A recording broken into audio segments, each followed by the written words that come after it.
Hello, everybody, and welcome to the Tired Zone Talks. Hold on, I've got to fix my mic. There we go.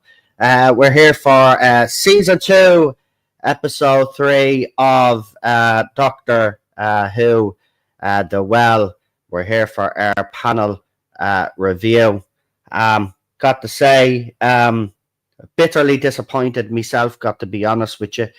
The highlight of the episode, of course, was Rose Ailing Ellis, who I did say last week would actually knock it out of the park because she's a talented actress.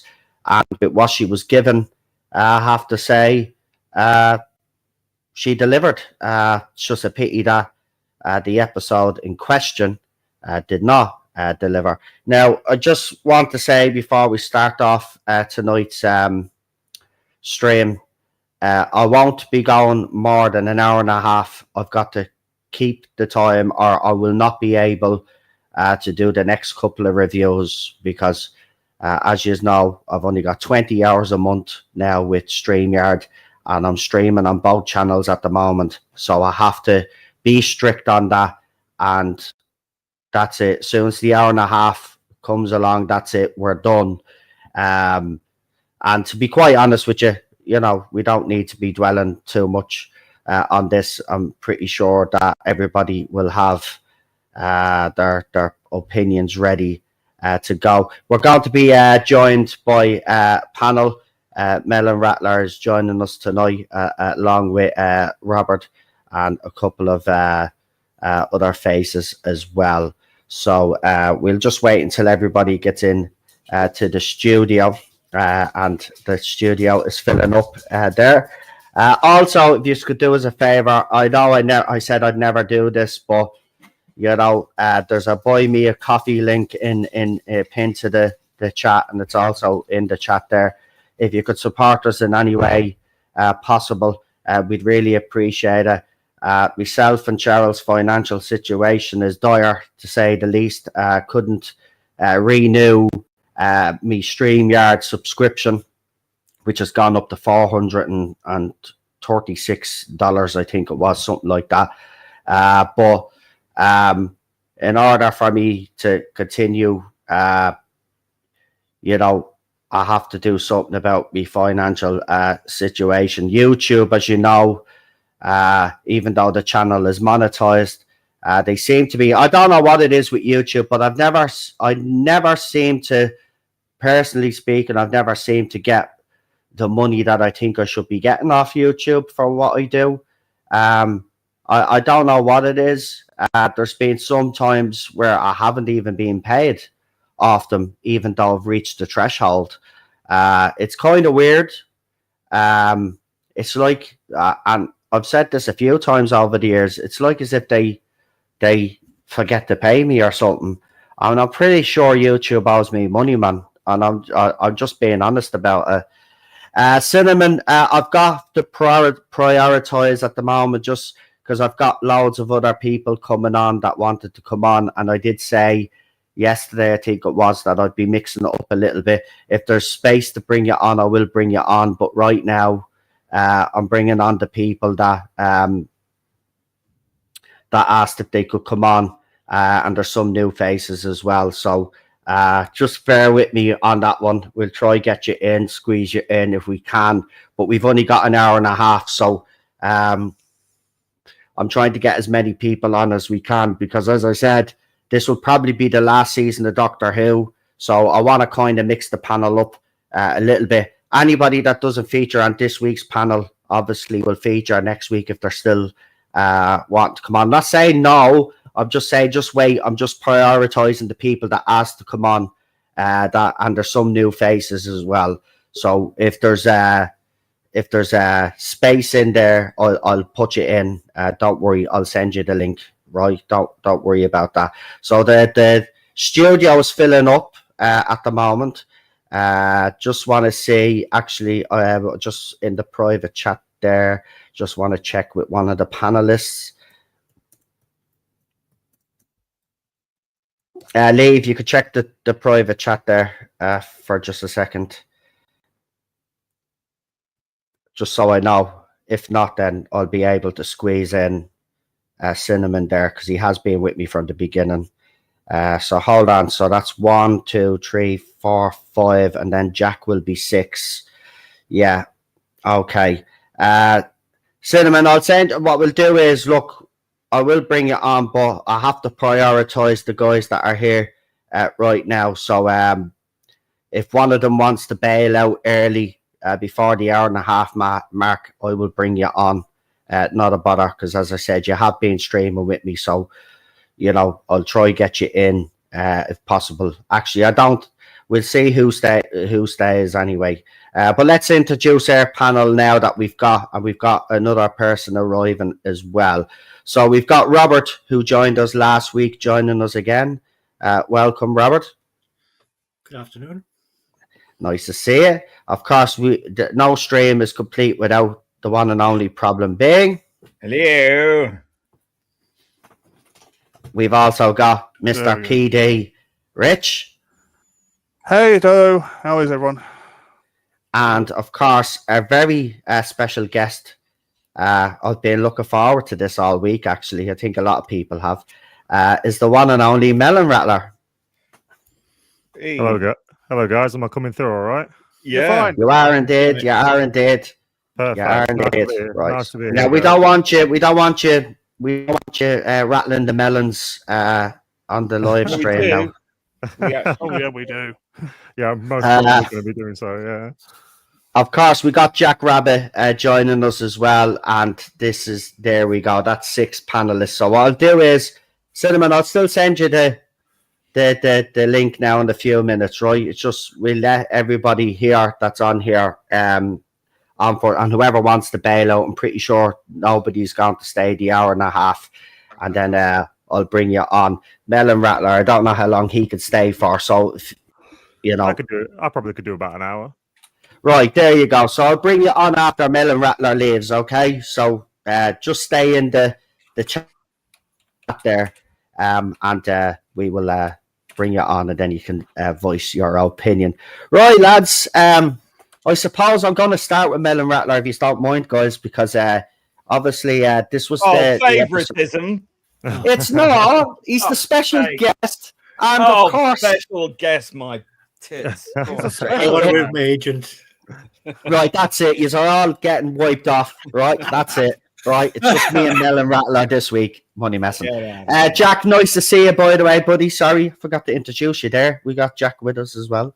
Hey, Jack. It's all right. Hi, everyone. Can I just say, Melon Rattler, your channel is brilliant, and you've made me laugh till my sides are sore. So it's great to finally be able to meet you. Oh, cheers. Yeah. I appreciate it. Yeah, I agree. I've been a bit down recently myself, as you all know. I've told people behind the scenes I don't really talk about my business that much, but yeah, your videos have made me laugh as well. I think they've made everybody laugh, to be quite honest with you. You're good stuff. That's good to hear. Stuff. I'm currently working on the Well review, and it's driving me up the wall. So I say it is, but up the wall as well. Yeah, it's been very mentally challenging. Yeah, I don't call it. Well, I think the season of Doctor Who is mentally challenging. I think everybody's IQs are dropping and brain cells are dying. Yeah, like it's been a challenge since the 60th anniversary, but now 2 years in post RTD2, and it's just depressing more than anything now, isn't it? Amen to that. It is. Right, well, let's start off with you, because you were, I remember, because I did send you a chat last week, and you were saying that you definitely come on because Midnight was your absolute favourite, and you were kind of, I think like all people were kind of dreading this sequel. So I'll ask you, how did The Well do for you? Did it live up to your expectations, or did it let you down like it let the rest of us down? I'd say it was a bit of a mixed bag, because I kind of knew what I was walking into when turning it on. I watched it with a good friend of mine who is a diehard Whovian, much like myself, and she is very pro anything she's watching. So I was like, okay, I'll just watch it for the sake of it. And like even at the start of it, it's hard. God. Do you know the opening when I think Britney Spears' Toxic plays? I think the moment that started playing, I was like, okay, I kind of know what I'm in for here. Like it's to call it a sequel to Midnight is absolutely insulting. It resembles nothing of the original monster. It resembles nothing of the original tone. Very true. Very true. I think have you guys watched the Doctor Who Unleashed, like the confidential thing they did after the episode? Oh, that's No. a bit too fucking much, isn't it? Oh, I no, mean, don't watch that. Well, Oh, Russell God. pretty much admitted there that it wasn't really supposed to be a sequel to Midnight. that It was, all me. yeah, it was more or less just going to be just its own little story, its own another bottle episode. And Did he explain why he made it a Midnight sequel, though? And because the more or less reasoning he gave was what did he say? It's been a few days since I've been doing this all day, so it's kind of like warped my mind a little bit. Well, we know why he's done it. He's done it because he wants people to tune in, and I reckon that supposed leak, was on purpose, just to get people talking about it, to get people to watch. Yeah, it. very much so. Because Yeah. I read the leaks, and when I initially saw that there was going to be a Midnight sequel, I was okay. Right, I'm rubbing my hands now because after the depressing 60th, I kind of like gave up on the idea of them being any more really good episodes of Doctor Who. So step by step, we got the opening with the cringe Britney Spears toxic dance along or whatever we got, and then like throughout the entire episode, the Doctor didn't stamp any kind of authority whatsoever. Like Ncuti Gatwa lacks so much presence. Like if you compare this to Midnight, so if we compare it to Midnight, we've got David Tennant, who is absolutely incredible through that entire episode. Like he has such a presence, and his arrogance and confidence is what leads to the conflict anyway. And then in this episode, you've got Ncuti Gatwa, who does like pretty much nothing. Like he has no presence, he has no authority throughout the entire episode. That was one of my main issues with the episode, anyway. I have to say, I agree with you on that one. I mean, he's supposed to be this like when the Doctor goes into the room, you know, everybody listens to him, hangs on his every word. But with this version of the Doctor, it's like, yeah, even your man, the toxic, and we'll get into that. All the white males were toxic again because you know they have to be toxic, don't they? But even your woman, the feminist, even your woman was like, you know, she kind of got ratty with him as well. And that new companion, I don't know about you guys, but I call her Resting Bitch Face now. That's her nickname, Resting Bitch Face, because she's never fucking happy. She's never happy. Again, she just moaning. I think go on, sorry. I was going to say, I thought she was a bit less insufferable this episode. Like she's been more or less of a. Am I allowed to swear on it? I don't know. Yeah, of course you can. Okay, he's Irish, so yes. Yeah, she wasn't as much of a prick in this episode. You know what I mean? She was just more stupid. Like, yeah. Do you know the first time we actually see the entity, and it's like peeking its head round the corner of the disabled girl, and she's not giving out any kind of information. Like she's seeing an alien, like peeking its head around the corner. She's not saying anything, and this information, like you should be telling these soldiers around you. So why aren't you doing it?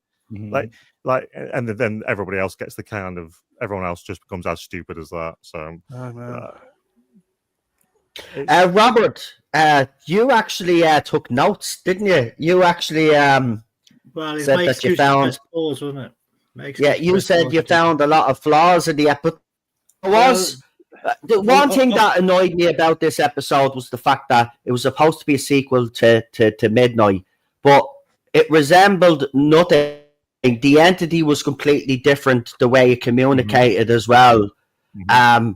It just, again, the fact that you've mentioned that this wasn't supposed to be originally a sequel to Midnight proves to me yet again that RTD is just winging it here. He doesn't know or have a clue of what he's actually doing.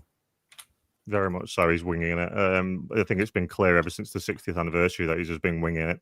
And I'm kind of trying to decide for myself whether he's doing it deliberately to damage the show out of spite, or he's just doing it for the bag. Like, is he just doing it for the money, and that's all and that's the sole motive behind it all, or is he actually trying to do unrepairable damage for the future of the show? A bit of both.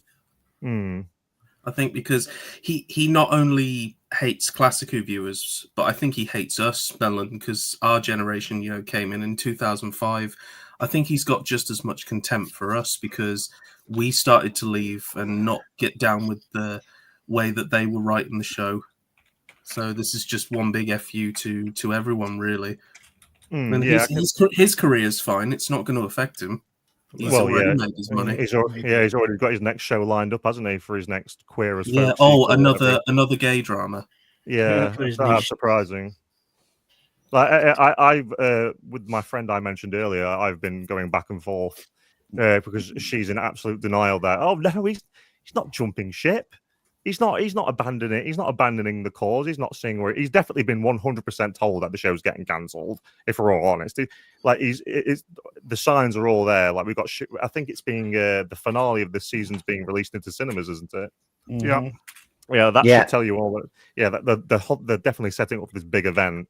Shooty Gat was jumping to Hollywood, and Russell T Davies he's jumping the sinking ship, isn't he? That's good because we all need a first guy to kill off in a horror film. I think he'll be lucky to get any kind of role, to be honest. The way things are going. I don't think RTD's jumping ship. I think he's laying explosives in the keel. Oh yeah, I'm ready to push the plunger. You know. Do you want my 5 minutes on? Go ahead, Robert. Right. Well, it was the sequence to Midnight, more than a sequel.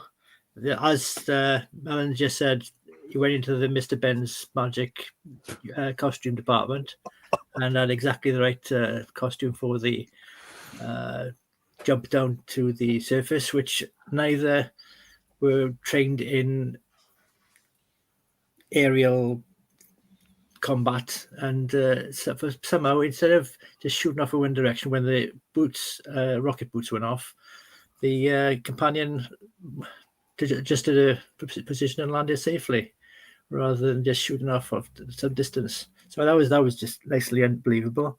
Typically, scientifically and engineering-wise illiterate of RTD. One thing that I kept on thinking about was, it's like ever since the Jodie era, which it's like a sort of geological strata of this Doctor Who is these days, but we got the Jodie era when things started to evolve to a strange function. You watch a Doctor Who episode and then spend the rest of the week thinking, hang on, what was that? And why? No, that didn't work. And anyway, first of all, it's a shaft, not a well. Because but you can't call it the shaft because if Gatward came out and he's behind the scenes. No, and it didn't have anything to do with the actual part of the action. There's nothing around apart from the pointless heroic events of Shayla to throw herself down the shaft. It didn't really make much effort, but being a scientific nerd and graduate like I am, what struck out for me was if you've got a 5 kilometer hole in the ground, the bottom of that hole, it'll be warmer than the top, and you'll have air rising from the bottom of the shaft constantly, and you'd have a wind at the top, which you didn't see. And toxic, it'll be toxic gases because they said it. Oh yeah, that's point. And not to mention the mercury by the couple of hundred. Oh god, yeah. I mean, with all that mercury that they poured down those walls at the end, that would kill people. Yeah, and the only ones alive were the women, and they probably have it'll affect their reproductive abilities with the mercury. No, and neurological problems and the other problem to get with mercury exposure. Well, that why you should work for Game of Thrones. You know, all men must die. Yeah, well, you know, people have got blocked from social media for saying such things like that. Yeah, which is true. It's just a fact of life. All men will die. What else did I write down? Oh, galvanic radiation. Now, I looked up galvanic. I educated myself, as RTD should have. Galvanic is when two dissimilar metals corrode when they touch each other with an electrolyte in between. Now, what that's got to do with how you can have that in electromagnetic radiation form, I don't know. But it's one of those.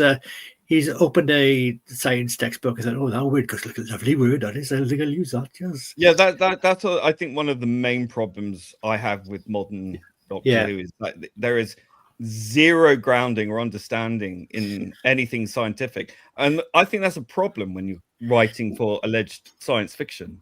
Well, that was one of the attractions of Doctor Who when we were younger, was that us nerds, as people who opened books and actually read them, we said, oh yeah, of course it is. Or if we didn't, we'd have confidence that they were introducing concepts which were grounded in reality. Well, that's it, because Doctor Who was actually something that worked on so many levels. It worked for the adults, it worked for the kids, it worked for the smart ones, it worked for the dumb ones, it worked for those in between. It worked for everyone, because even if you didn't understand or grasp the scientific concepts, they introduced them in fun and interesting way and a believable. Like even the Cybermen were created from, an understanding of cybernetics, and it was an exploration. Alien Space was also about scientific developments in space travel. Yeah, it was believably as you think in the future they might go that way, rather than in this case we've got in the future people will still won't be cured of deafness, and they'll have they'll use ointment paste for cuts. Feminism. Everybody's walking around with subtitles on the go. And a jar of antiseptic cream in the medical kit, And it's illegal not to know sign language, well. Do you think 400,000 years into the future and we've not cured deafness? It's very unbelievable. Like this is like we're past the age of prime Star Trek, and we haven't figured out a way to get past. But that's the thing, because they project current day morality, such as it is, into the future, millions of years into the future, and they're still having all these idiotic foibles, and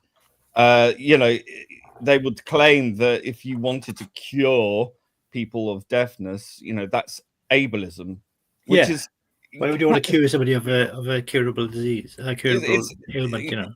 Yeah, I mean, it seems really self-defeating. It's like, look, we don't want to look at people who have disabilities as being a burden in any way. Of course not.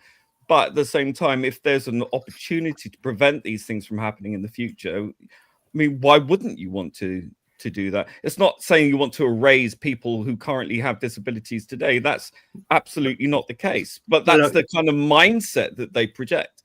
Yeah. You've got even now they're trying to do self translations on earphones and stuff and earbuds, and I know it's a bit of a unexpected thing, unless there was some sort of catastrophe that reset everybody to less than 400,000 years worth of development, which is, of course, 400,000 years. I calculated with my little calculator is 20,000 times longer than current history of humanity that we've written down. And they've not evolved in any way at all. And the other thing as well is that the sign language hasn't altered at all in all those years. So it's exactly the same as today. Yes, all languages have stayed the same. Well, other thing I want to talk about evolution. Now, I'm not a biologist speaking person, but I know I've learned over the years that evolution is a species level event, not a individual level event. Otherwise, mutation is what happens at individual levels. So it couldn't have involved, because there was no environmental pressures on it, and there's only one of this creature, as far as we know. And it's an apex predator. So if it's already an apex predator, it has no need to evolve. No, well, the evolution, crocodiles and things like that. They look like they do today as they did millions of years ago. Well, the evolution thing is a complete cope from the fans online. Like there's no even kind of explanation. This is another problem I have with the episode. Like the Doctor at no point even asks the question, like, why is this thing acting so differently? It's not how is this the next logical stage of this creature? Why is it now a 3-foot tall gimp? Why is it now why are we now killing things based on a clock from Earth? And by the way, it doesn't even make sense, because 12 o'clock is not behind you. 12 o'clock is in front of you. Yeah. Well, I thought that I was watching Real BBC the other day, and I thought about it just before Mola said, "Hang on." The thing is, in the military directions, your 12 o'clock is in front of you. And how do you know it's midnight? I mean, it's why are they using 12-hour analog youth clocks for reference? Down to this monster. Why is this monster caring about things being behind them. And this is the problem with current Who. Is it doesn't it doesn't have any internal logic. It doesn't No, think things you do. through. It just makes you just go, oh yeah, accept, and that's just the way it is for some reason. But it never explains it, and it's always assuming a very Earth-centric mentality, and it's so limited in scope. Lastly, for my things I want to bring up, the Vindicator, which is a nickname which the Doctor has created for this Vector indicator, which Mrs. Flood apparently knows the slang that the Doctor just made up in the last episode. He said in the last episode that he had to make 3 coordinate positions to try and triangulate where the Earth is. Yeah. Now, he've only done 1 measurement, and before he took the second measurement, he fiddled with give the old TARDIS a bit of a sorting out, and I still can't get back to Earth.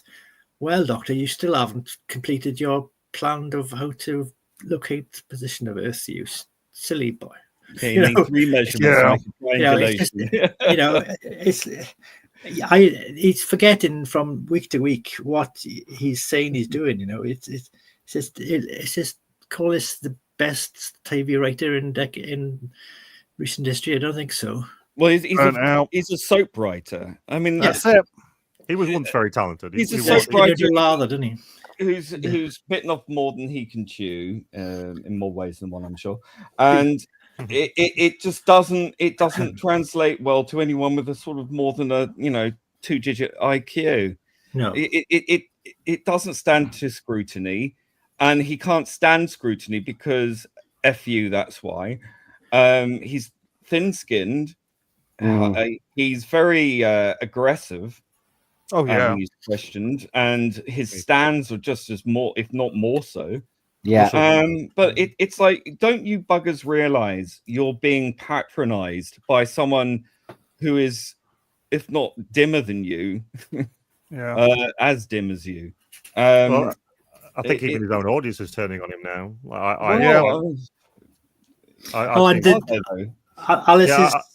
Alice's daughter's name. Sorry, I'll just quickly. Alice's daughter's name is Pelody, right? Now that's Melody with a P, so that's pretty creative, isn't it? So whether that's supposed to be a Marvity joke or what, but make up a new name by changing the first letter. That's a good thing. Yeah. In Again. which case, in the future, my name would be Zobbert. It's like, oh, well done, very creative. Change the first letter, make a new name. Yeah. But Anyway, that just struck out to me when they said her name was Pelody. Well, the next companion's going to be called Bose. Aye, famous loudspeaker company. Yeah. We'll figure that out in about 10 years when we actually get the next companion. If we all survive till then. Yeah, I keep thinking that. I'm getting on a bit now. I hope they have TV in my old people's home. Then again, perhaps not. But yeah, I as think you it's say, all the mutual. I'm getting No, on. no, it's not the Doctor Who. Take the Doctor. Well, do you know what baffles me about this era of Doctor Who? It's so unintelligent. It's so stupid. Jesus Christ, It's like back in 2000. See, I suppose people are right. Like I do like RTD's first era, but if you do analyze it, right? Okay, it wasn't woke as the one today. But never writing back then either, if you actually analyze it. But it doesn't work today. It doesn't work today. We need that intelligence in Doctor Who now.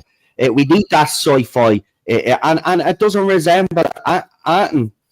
It doesn't. I don't know what it's trying to be. Well, see, that's the confusing thing here. What is he actually trying to achieve here? Right, we can all speculate and say he's deliberately damaging the show. I don't actually think that. I don't think he's actually I know I said it a few weeks, but I'm changing my mind. I just don't think he has the intelligence to write Doctor Who, and what he believes he's writing is absolutely because he blows smoke up his own ass. He thinks it's brilliant, but it's just a lack of intelligence, isn't it? That's what it is. He just doesn't have. Well, IQ rates are falling across the Western world, and it's probably because channels like the bloody BBC, which used to be about elevating and people and educating people and pulling people up, by writing to a certain level that forced its audience to actually think. Nowadays, it's so debased. We used to get Open University on BBC Two, didn't we? We used to get Open University courses. We could just. I know not everybody's cup of tea, of course, but Well, it's only the last two series have just been a lazy retreading of Russell's first era, anyway. We've got the B-Tech Rose Tyler, and now we've got B-Tech Martha Jones. What's going to be theoretically next? We're just going to have another Donna Noble, who's going to be even more irritating. Russell was a very talented writer. I love those first 4 series like you made. I think they're unbelievable. But I'm very much a modern Who guy rather than a classic Who, even though I did grow up with some classic Who. But to see what he's become now, it's very depressing. He's I remember back in the 60th anniversary when all the rumors were going around then of, what's it going to be? We've got this transmission character now who's going to be Donna Noble's daughter, quote unquote daughter. I messaged him. I remember I was sat with my girlfriend at the time. I was like, I'm going to message Russell T Davies. It was a really good idea. So I Instagrammed him, and all I said was, don't give in to this cult-like ideology, and don't betray the fans that once gave you this platform. And he told me to fuck off and blocked me. And I was like, does that sound familiar? You've got something in common with Jack then, because Jack. This happened to Jack. Yep. This is what made me famous. Sorry, is Noel cutting out for any of you guys as well? Yeah. He's just location.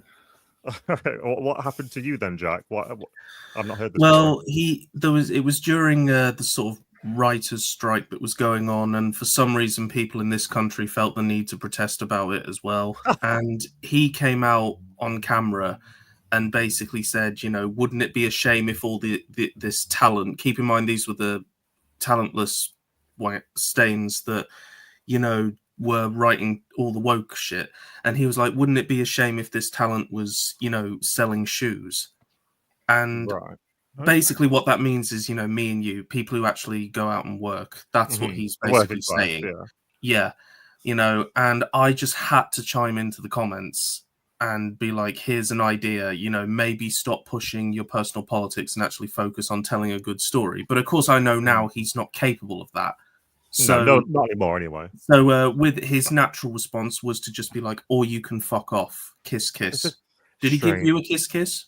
No, I didn't get the courtesy of a nice kiss. Okay, well, at least you got some kind of little nice thing on the end. I literally got a fuck off on a block. I was so ready to reply to him as well. I was like, right, okay, we're doing this. Arguing with a former creator of Doctor Who. Oh, no, I got a block. And I was like, oh, he's not worth it. And ever since then, I've basically been channeling my rage with RTD impressions. Yeah, you're very good at them, by the way. Oh, thank you very much. Yes, thank you. Superior.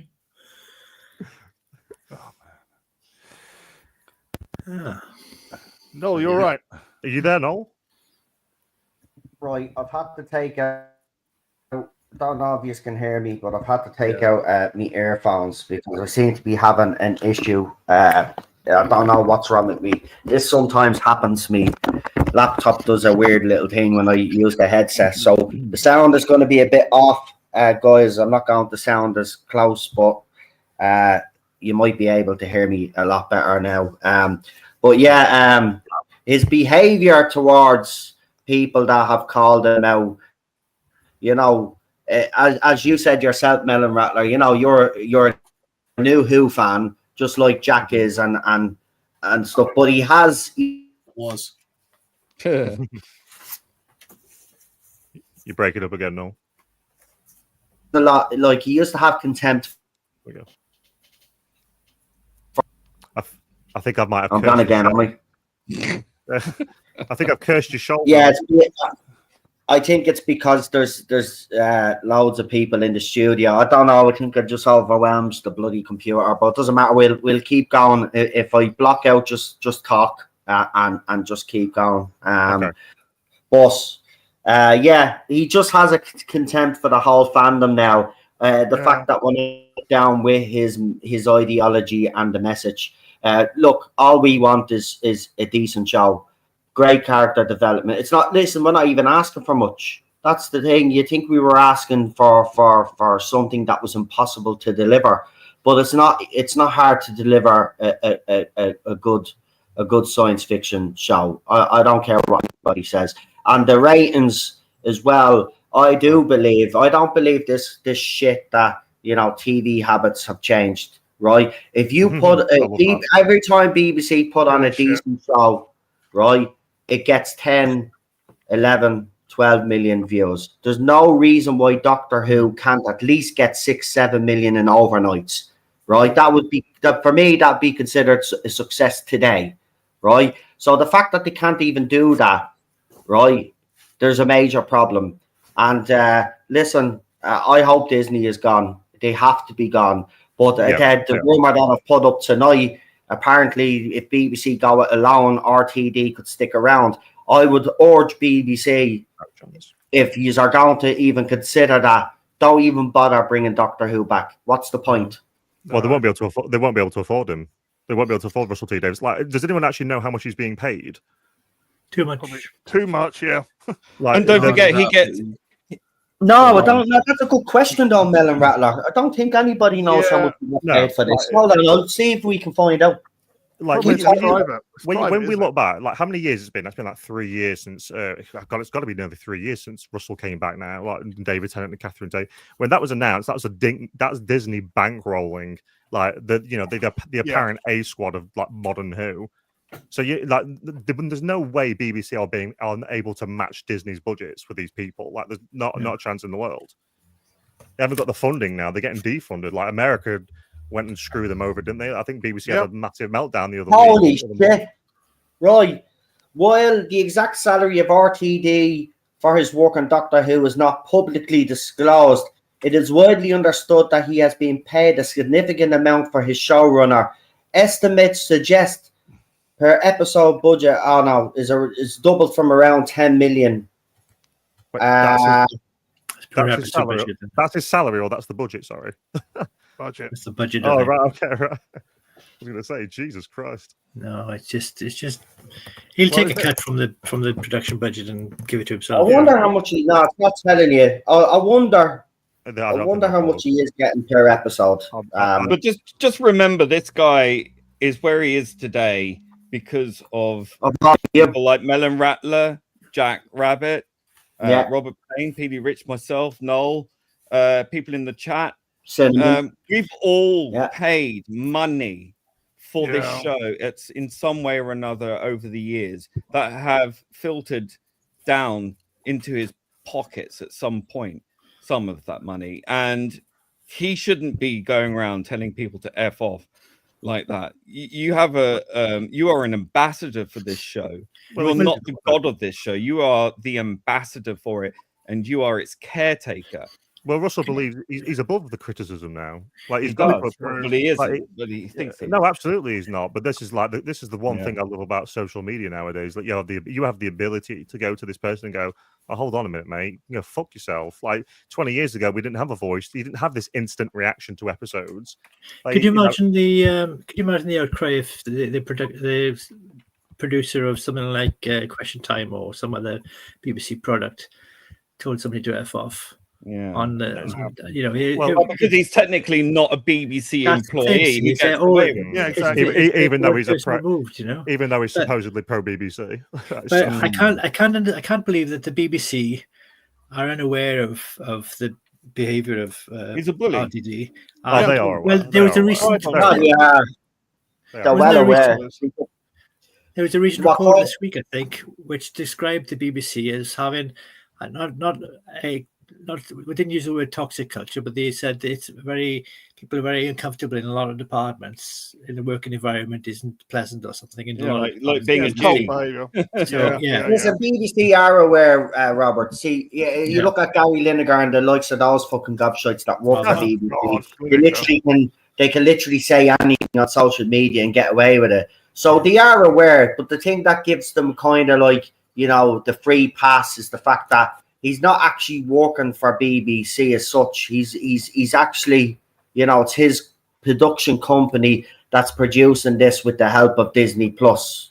Well, I challenge Russell T Davies to go on TV like JNT did and have someone like us or someone, who's going to be the new Chris Chibnall sit there and go, well, it's a bit boring. There were lots of running up and down. But you know what, though? This is the thing, though. If he actually did that, though, he would be respected for the fact that he's able to take the criticism. He's able to face the fans and, then he can answer back to the fans, to their faces. But the fact that he does it behind these social media accounts is cowardly, in my opinion. We give out about Chibnall, right? But the fact of the matter is he was a fan, he was passionate, and at the time that's how he felt about Doctor Who, whether we agree with him or not, right? But he got that opportunity to actually say it to the people that were there. And RTD should back, if he's so confident that he's right in everything that he's doing, he should do the same thing. You're absolutely right. He should face fans. He should face the criticism. No, if he did, it would go something like this. It would be like, well, I thought the show could have been better. You shouldn't have pushed your politics so much. Yeah, I thought you could have maybe just wrote some hardcore sci-fi. Yeah, it was a bit boring. Then he would just respond with like, well, you can fuck off. You can fuck off. Yeah. You can fuck off. And all of you are unimportant. You shouldn't exist. You don't exist to me. And I am so oblivious to the fact that you exist. Well, I'd love to just ask Russell T Davies. Do you remember when Ncuti Gatwa was announced as the 15th Doctor now? Yeah. Oh my God, he's absolutely stunning. Absolutely brilliant. He was brought in and was like, "Oh no, I'm not going to be picking my Doctor based on any kind of ideology." Nothing at all. I swear to God, the minute he minced his way into that audition room, my sphincter just relaxed, and I knew he was the one for me. That was shit on the floor, yeah. He didn't whistle at his behind, honest. Oh, well, this is the thing. He paraded him around like a trophy. It was so graceful, really. I think we're going to find out in years to come that there was some shenanigans going on behind that casting call. You know what I mean? You're right. You're right. Yeah, I think they've had a breakup. Straight up. Yeah, I think Gatwa went up to him. This is like damaging my career, so I'm off now. Don't you dare walk out that door. Don't you dare. I swear to God, I will fairness to Gatwa, we give Gatwa a stick, but he wanted to play it. He actually said it in an interview. He let the cat out of the bag. He wanted a proper costume and he wanted to play it properly. But RTD vetoed him. That's what we were told, right? So, what do you believe? We know that Gatwa did want to actually play it. He did want to play it straight, if you will. But it was RTD who vetoed him. And in fairness to Ncuti Gatwa, it probably has fucking damaged his career, and he knows it's damaged his career, and that's why he's getting out. And I wouldn't blame him. Would you blame him, though? In fairness, though, would you actually blame him? I wouldn't blame him. He should never have been cast in the first place, though. In fairness, sorry, but I wouldn't hire this cretin for a yogurt advert, let alone. I know we don't want to just blame the actor, Royce pudding, but lusciously creamy. No, nightmares. If we're honest, sorry, mate, don't worry. If we're honest, Ncuti Gatwa doesn't have the ability, doesn't have the depth as a performer to portray a character this deep and as old as the Doctor. He has no range whatsoever. How many episodes has he cried in now? Every single one was on screen. I think it's every single one. Everybody should get. Someone should actually clip all of the times that he cried and just do a video and show off. Do you know what really annoyed me about this episode? Go for it, dude. What annoyed me about this episode particularly was everyone was saying, "Oh, now I see the Doctor. Oh, this is his moment. He's a better actor now." And I knew this was going to happen. And I was like, "No, hold on a minute. You've fallen for the oldest trick in the book, right?" What he did was he lowered his voice a semi-octave down and spoke in a husky voice, and everyone thinks that that's suddenly better acting, and it's no, that's just him lowering his voice a bit and slowing down. That's all he did. But the same emoting, the same very facile approach to this character was so evidently clear. It's not better acting. It's just he's just slowed it down and put his Yeah. voice Well, down a bit lower. if there was going to be any episode for Shooter Gatwa to like portray some kind of depth or talent, this would be the episode. Yeah. Like this is what I'm like. Okay, you're going to be in like a tight space, or you're going to be alone with these characters for a certain amount. No, he's just like they have to go. Okay, got to get him out the room. Got to. I agree. This could have been the defining episode or defining time for Shooty, but he failed miserably. And Can I just say, even if he did, he doesn't. I agree. He doesn't have the depth. He can't do it. He was only brought in because, let's be honest, RTD probably fancied the pants off him, right? Yeah. End the fucking story. Say no more, because I'm angry. And he matches the right boxes to tick. I'm actually angry. I am because it's you true know what they say about them. you've got this money. You've got 100 million, right? Now, I know for Doctor Who fans, not all about the budget. It's not all about the visuals or anything like that. But you had 100 million, and that's what you've produced. Yeah. That's what you came up with. That is absolute. I'm telling you, Lee said the other week, Disney should sue. Because they didn't get Doctor Who. They didn't get Doctor Who. They paid for Doctor Who, but they got, I hate to say it, they got Doctor Queer. That's what they got. LGBTQ, yeah. Well, I call it Doctor Q. Yeah. I think Doctor Who is at his best when without a budget. Do you know what I mean? When they're challenged to actually come up with something that doesn't require some kind of treadmill and a green screen. Yeah. Like, And that's why Classic Who reigned supreme, because they had such limitation. Their imaginations had to fire on all cylinders, and a lot of the time, a lot of the scripts wouldn't get passed because they were too ambitious. But a lot of the time, they just thought, well, how are we going to make this work? And they did. And it was the sincerity of the lead actors, right? All the main characters, like the Doctor and the Companion, looked like they believed in the situation they were in, which sold it to you. What I'm seeing with Gatwa and what I'm seeing with a lot of these actors, not all of them, is that they are treating it like it's a comedy. You know, and it shouldn't be treated. It's too self-aware, but it's not self-aware in a good way. Yeah, like you're seeing an alien for the first time, and you're joking and quipping, like everyone. What is her name? The neighbor's cat. You know, yeah. What's her name? Belinda. Is it Belinda? Yeah. Is that the companion's name? Like when she sees a robot, like this, like 9-foot robot, like could crush your skull. Oh, I'm just going to make a joke for you, like for my landlord or whatever she said. Like it's just cringe. Like, but like I think Doctor, like I said, I'm talking about this in my newest video, but I don't think Doctor Who's had a good episode like in 10 years. Like if we're honest, it's been nearly a decade, and I don't think any other show on the television can survive. I think World Enough in Time was probably the last sort of decent one. Yeah, like, I like that one. Yeah, Peter Capaldi's era is the only redeemable one that we can look back on and probably okay, that's fine. Like, about half of it. I have a controversial opinion. I think Jodie Whittaker's better than Shooter Gatwa. No, I agree. I agree. Yeah. You never thought I'd say that because I hate that woman with a passion. That's but how bad I said it last week and the week before. I would rather sit down and watch a Chris Chibnall episode with Jodie Whittaker as the Doctor, because after season 1, season 2 of his era, it felt like it resembled sort of Doctor Who. This doesn't resemble Doctor Who at all. Like I don't know what he's trying to achieve with this RTD. It doesn't resemble anything. Well, the difference is Doctor Who. Like remember the Power of the Doctor? Oh no, go on. Sorry.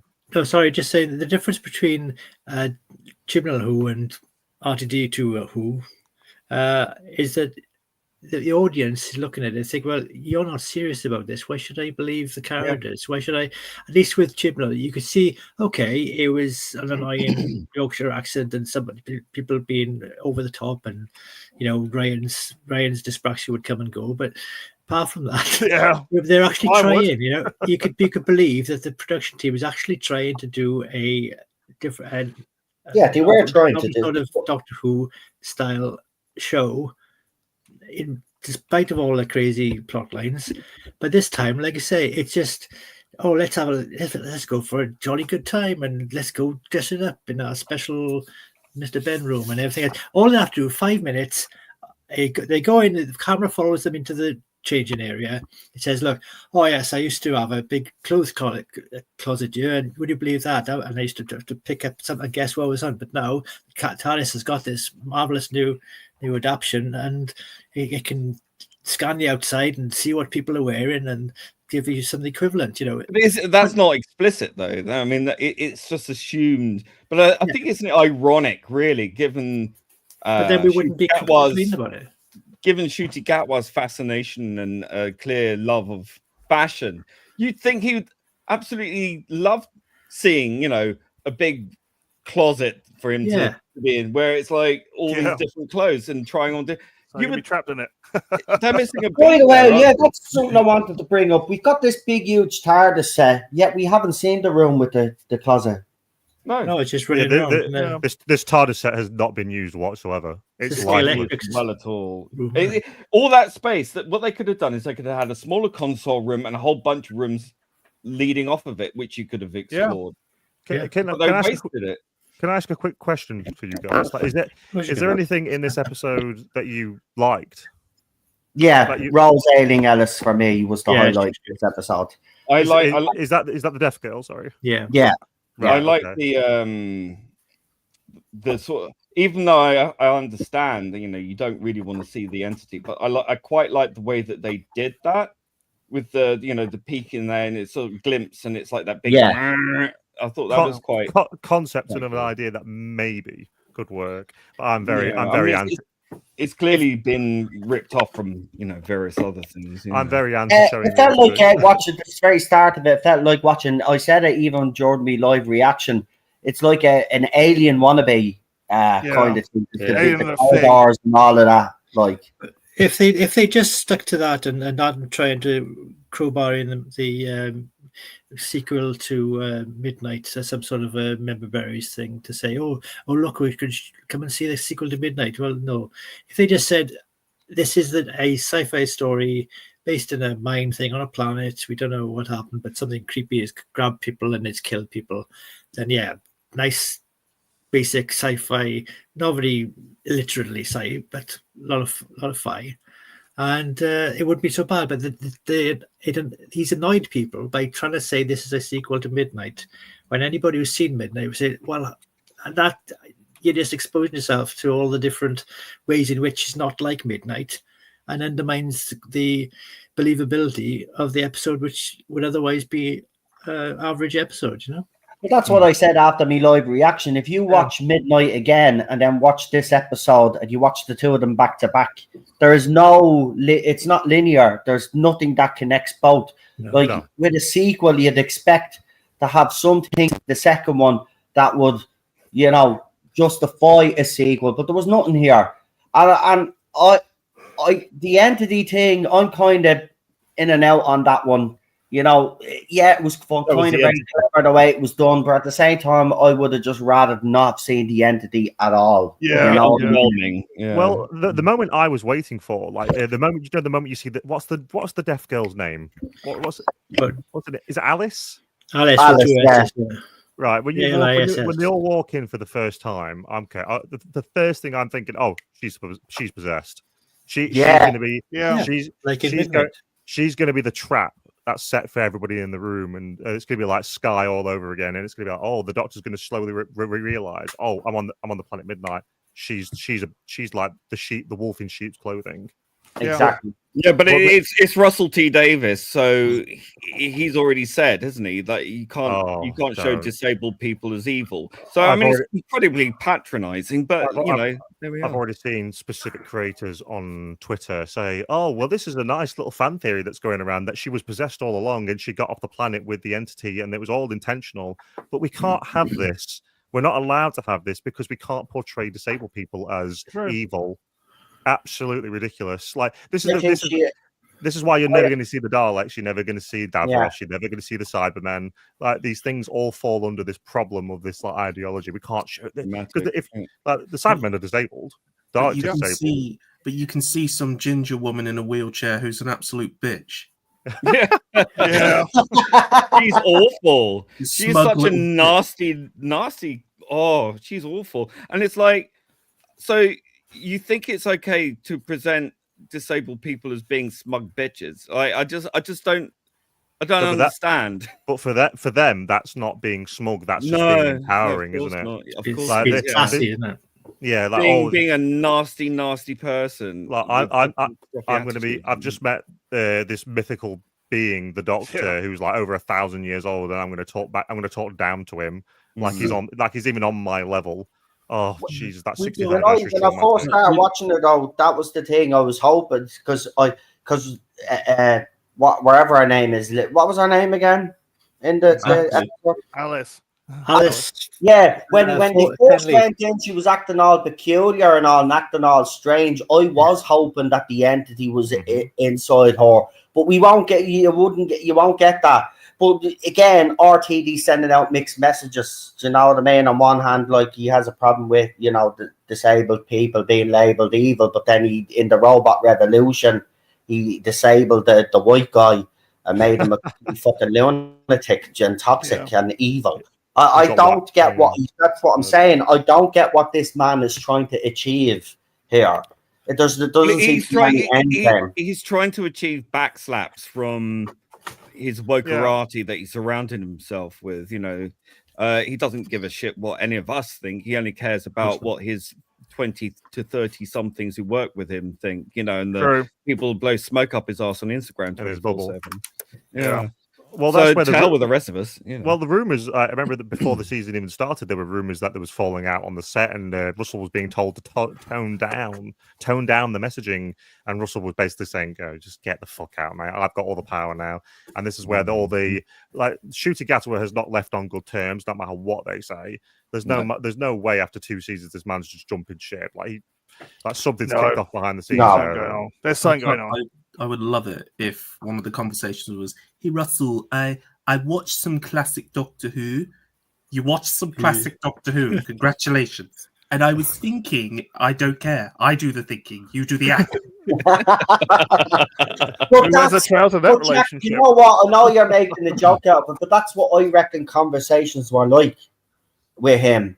I reckon if Shooty did have any ideas, because remember, we were always told that he was given a package. He was given some classic episodes to watch and some new Who episodes to watch. So what was the point to do? Exactly. What was the point of it? Totally. If you were going to veto everything that Shooty had. Do you know what I mean? It makes no sense. Well, it's diversity on screen, but it's as you're told behind the scenes. That's what I... I bet it's so happy. It's such a happy workplace environment. Working I bet it's toxic as fuck. Yeah. Well, I know for a fact that it hasn't been a happy environment. I think Lee's being told the same. There was a big fallout apparently last year. Anyway, actually after season 1 had already been filmed, so this has been going on a while. So I bet it'd be similar to what happened with season 1. Jodie Whittaker, his first run. No, with Christopher Eccleston. Christopher Eccleston. Yeah. There's a coincidence, isn't it? Well, luckily that negativity turned into some gold. Like at least when Tennant being the only Doctor he hasn't fallen out with must bend over backwards for him. Well, that's because what pisses me off is I blame Christopher. Bend over forward. Tennant's a good boy. I hate RTD made me hate. Don't worry, darling. I won't tell Georgia. Go on. RTD made me hate Christopher Eccleston because I always blamed Christopher Eccleston for that until I got Christopher Eccleston's book, and then I was able to see that exactly what was going on. And then he did that fan event with Billie Piper, and she basically confirmed everything that Christopher Eccleston was saying. She was nodding away saying yeah, and I was like, he is a toxic piece of shit. He's been toxic for a long time. I just think back in 2005 BBC were able to rein him in. This time it was completely different. As you said, Melon Rattler, he was acting like he had all the power, and in fairness, he fucking did, because it's his production, it's his production company, and he got all of that.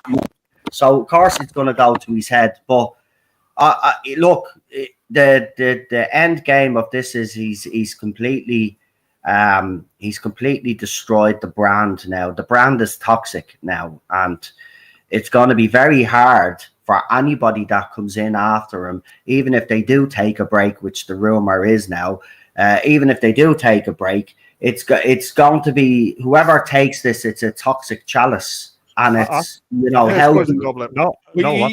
I think it's worse than being toxic. I think it's irrelevant. Apathy has slipped in. But what I will also say is because now the Doctor's been made female, and now because the Doctor's a gay black man, you can't undo that, because if you do, you know what will happen. Yeah. The only people that they ever bloody listen to will tick off. So it's like, well, and if you do change it back to a straight white male or whatever, then it's like, so what you're effectively saying is that being gay is a phase. You know what I mean?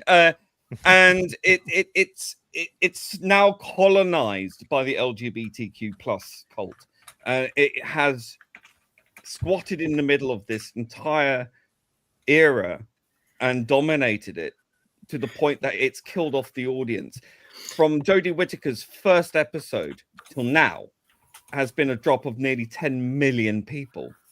Literally. Just want to make that clear. Well, what did Jodie Whittaker get in her first episode? Was it about 11 million or something like that? Our first episode, 14.2 million, 14.2 million or something. No way. 13. Yeah, that's over 10 what million. I'm saying. This is why I've never believed that TV habits have changed, because the first episode, now someone made the point, people were curious because she was the first female Doctor, but it doesn't matter. Yeah. It still got 13.2 million views. I was having this argument with someone on another person's stream on their comments, and someone said, I worked in the industry, blah, blah, blah, complete, anonymous account. And they were calling me out saying that I didn't know what I was talking about, that TV habits have changed. It's not about the overnights anymore. It's about the 28. She said the 30 days later. So, you mean the 28? And I was like, well, no, because the bulk of the viewing number is the overnights. The 28 days adds barely anything to it because people lose interest very quickly because they're moving on to the next thing. So he's talking absolute bullshit. And he was gaslighting me beyond belief. He wouldn't have it. And I'm like, look, I'm sure you did a wonderful job dolly gripping or whatever it is. But, I was 40, you said yourself it was 40 odd years ago. You're right, things have changed. But you know what hasn't changed? Quality always sells. People will watch something if it's good. Well, and I love the ratings for Mobland. I bet that. Look at Line of Duty. Line of Duty. Paul the Midwife. The SAS show that he had recently. That sniper thing, the Jackal, whatever it was, the Jackal, I think it was not on BBC as well. They were all hits for the BBC, and this is why I don't believe. And these are only recent, by the way. So this whole thing, TV habits have changed. Yeah, people have changed the way they watch, but if you give them a decent quality show, they're going to tune in on that night. Do you know what they always? You blame the weather as well. Like, do you know what they always use? Well, all the ratings are down for the BBC. I'm like, yes, because they're running out of money. The BBC is shit, and that's why. It doesn't matter if it's terrestrial TV. The fact it's the fucking first channel that when you switch your TV on, it goes straight to BBC One. There is no excuse, none at all, none at all. It's bullshit, man. Well, if you use just a simple hypothetical, like I've seen, like it's all bullshit. There's a creator, obviously, that we're all aware of. I'm not going to say his name, but like he has this thing that the viewing habits have changed, and I always say the exact same thing. If the next Game of Thrones comes along, if the next really the next thing everyone comes together every week to watch, like are you telling me millions of people are not going to be sat round together watching this? Exactly. If Doctor Who was at the quality it was 20 years ago, it would be getting the exact same kind of great numbers. If TV habits had changed, then the iPlayer numbers will be much more than the overnights. But even they're going down. Not. They're going down. But they're not. But they're not. You're absolutely there. You go. That's the proof. If you look at it, you've hit the nail on the head. 28 days. So it doesn't matter. But the 28-day number actually goes to just a tiny fraction of the overall. The argument that the viewing habits have changed doesn't work anymore, because even the ulterior way of viewing these TV shows, that's not working anymore. The BBC iPlayer is not getting anybody. So what's your argument now? This is why I was excited when the shock, like 400,000 drop. I was like, holy shit! Like, this is like the definitive evidence that you can't argue against this anymore. Okay, so here's the other argument as well. Okay, if TV habits have changed, it's all about streaming. It's on Disney Plus worldwide. Where are the numbers for that? Why is it not being touted as being a huge, amazing success? Show us the numbers. If it was a huge success and it's on one of the biggest streaming sites in the world globally, where's the numbers? It's been worked out quite well. It's only getting about 800,000, if that. Let's bring Cinnamon Toast on. Let's see what he has to say. Right, I've had a bit of a say. I'd love to come next week and see my opinion of this. What they do with bringing the blonde girl back. See about the that makes. And what was it him? Ruby Sunday.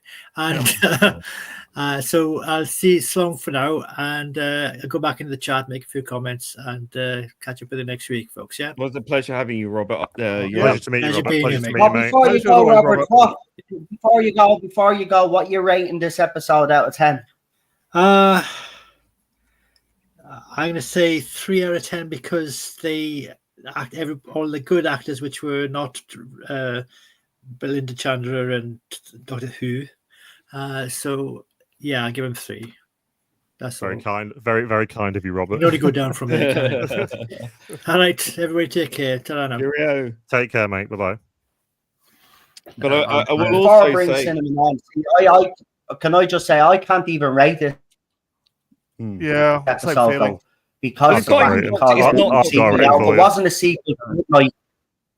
It's not even a sequel to me. Say that again. Totally different. It's not that's even what I mean, but that's what. It was like Cloverfield. Remember what number 10 Cloverfield Road or whatever it is? That sequel. Oh, I like that movie. Yeah, but that was good. That was good. This was crap. the sequel that wasn't a sequel in space. Yeah, I remember exactly. That. Let's slap Cloverfield on it. Yeah, just slap a Cloverfield logo on the back of it. Yeah, I get it that it was different, but I did like that. I like that Cloverfield franchise. Sorry, you can all shoot me tomorrow, but I do like the franchise. I love the first Cloverfield movie. I think it's brilliant. Yeah, the first movie is deadly though. Yeah. The second I haven't seen it yet. I want to watch it. Yeah, if you like found footage movies, you'll be a fan. Oh, we watched a really good horror movie the other day. Called The Void. Yeah, The Void. It's basically Hellraiser, Resident Evil, and The Thing blended together and had a child. Wow. Okay. Right. Visually very. Is it good, Jack? Because I trust your judgment on horror movies and such. The story is a bit like, what did it all mean? But as a visual experience and as a practical effects experience, it's absolutely brilliant. I'd rest on an 8. I'd just say the story is a bit, oh my god, am I tripping? But it kind of makes it more enjoyable to watch. Very esoteric, yeah. Before you bring on Metler, I've got Metler. Before you bring on Cinnamon, that's it. I've got a bounce as well, Noel, if that's okay. Yeah, no problem, Jack. Do you want to rate this episode, or do you not want to bomb? Unrated, because I didn't watch it, because when I said I was out, I meant it. You avoided it. No problem. Well, we do like having you on your RTV impression, so thank you for that. Yeah, thank you very much. And I just want you to know one thing, Noel. Don't you know that you're toxic? Russell, it's all plenty of times, mate. Oh, well, thanks for having me on, everybody. Keep living your inferior lives out in the middle of nowhere. Bye. Bye, Russell. Bye. Bye. Pleasure to meet you all. RTD. Bye-bye. Bye-bye. Bye-bye. I should have that's another thing. That's another thing, right? I mean, the Doctor doesn't call people honey babes and all this stuff. Stereotype. It's not only a really harmful stereotype, but it's like, if that was a straight man doing that to a female companion, he'd be pepper sprayed. Is that all right, darling? But that's a good point to make, because if it was a straight man calling the people It's babes a double and standard. mum and all How of is this. that not classed as misogyny? I'm sorry. Like these people are so full of shit. They really are. They don't. One rule for everyone else, but another rule for them, and it's just totally inappropriate. The soldier, the doctor kept triggering. I was on his side. Yeah, like, absolutely. yeah. I'm gay, and I was like offended for his in his behalf. Yeah. Like every single time they have to bring a gay character in, they're always this over effeminate person. Like they can't just be a or just they playing die. it straight Or I'll have to talk to my God. husband about that. Yeah. Oops, dead. Like Yeah. they can't just play it like they can't just be a normal person that you'll come across in the No. street. Because that's not what gay people are, apparently, to Russell. They have to be this we're over just, caricature. over the top cartoons for him to toy with. No, And then they're all of course drag there was also the fact that not a single man survived in any of this. It was all the strong, independent women, and the woman who can run bestest ever and is the bestest shot everest.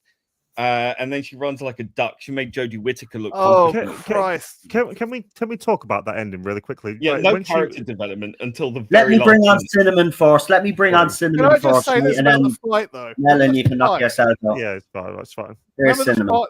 Remember the Hello, fight where Cinnamon. it's throwing everyone around?